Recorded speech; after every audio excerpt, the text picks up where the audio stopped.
মোটামুটি দেখাচ্ছি বাইরের থেকে। এখন আমি আমার রুমের ভিতরটা দেখাই। দেখো এই যে রুম আমাদের, এটা উপরে সিঁড়ির উপরে উঠছি আমি। আর রুমটা হচ্ছে ফার্স্ট ফ্লোরে। তো ফার্স্ট ফ্লোরে আমি যাচ্ছি। আমার রুমের সাথেই আছে আমার কিচেন, যে রান্নাবাড়ি যখনই করতে হয়। এই দেখাচ্ছি আমার কিচেন। আমি ভিতরে যাচ্ছি না, বাইরের থেকে দেখাচ্ছি জানলা দিয়ে। দেখো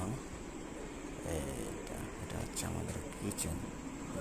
কিচেন আর এখানে হচ্ছে আমার রুম।